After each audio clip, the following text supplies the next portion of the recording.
அத்தியாவசிய பொருட்கள் மீது கூடுதல் வரி இல்லை, மத்திய கலால் திருத்த சட்ட மசோதா 2025. ஸோ இந்த டாபிக் பார்த்தீங்கன்னா குரூப் 1 மெயின் சிலபஸ் எக்கனாமிக்ஸில் வந்து டாக்ஸஸில் வந்து கவர் ஆகும். ஸோ மத்திய அரசு பார்த்தீங்க அப்படின்னா கலால் திருத்த சட்ட மசோதா வந்து கொண்டு வந்திருக்காங்க.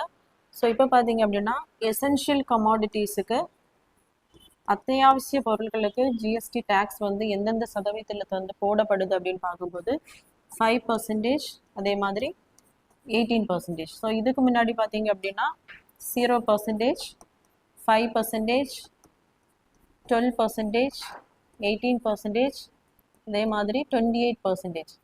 ஸோ இந்த ஸ்லாபில் தான் இருந்திருக்கும். அதுக்கப்புறம் பார்த்தீங்க அப்படின்னா அந்த ஸ்லாபை வந்து 5%, 80% அப்படின்னு என்ன பண்ணியிருப்பாங்க அப்படின்னா கொண்டு வந்திருப்பாங்க. ஸோ இதில் பார்த்தீங்க அப்படின்னா உடலுக்கு தீங்கு விளைவிக்கக்கூடிய அந்த பொருட்களுக்கு பார்த்தீங்கன்னா சிகரெட், புகையிலை, குக்கா, ஜூர்தா உள்ளிட்ட அந்த புகையிலை பொருட்களுக்கு வந்து 28% வந்து இந்த ஜிஎஸ்டி டேக்ஸ் ஆனது விதிக்கப்படுகிறது. ஸோ அத்தியாவசிய பொருட்களுக்கு பார்த்தீங்க அப்படின்னா 5 மற்றும் 18%.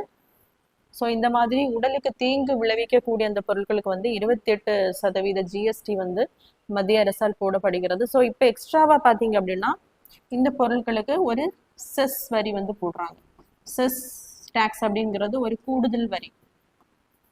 ஸோ இது எதற்காக போடப்படும் அப்படின்னா ஒரு ஸ்பெஷல் பர்பஸுக்காக, எஜுகேஷன் டெவலப்மெண்ட்டுக்காக, நாட்டினுடைய அந்த எஜுகேஷன் பர்பஸுக்காக, அதே மாதிரி சுகாதாரம், ஹைஜீனிக் பர்பஸுக்காக, ஸோ இந்த மாதிரி ஒரு வெல்ஃபேர் பர்பஸுக்காக மட்டும்தான் என்ன பண்ணுவாங்க அப்படின்னா இந்த செக்ஸ் டேக்ஸ் வந்து போடப்படும். ஸோ இந்த பொருட்களுக்கு வந்து இந்த செஸ் டேக்ஸ் ஆனது இப்போ போடப்பட்டுள்ளது. ஸோ எதுக்காக அப்படின்னு பார்க்கும்போது நாட்டினுடைய அந்த சுகாதாரம் மற்றும் தேசிய பாதுகாப்பை மேம்படுத்துவதற்காக தான்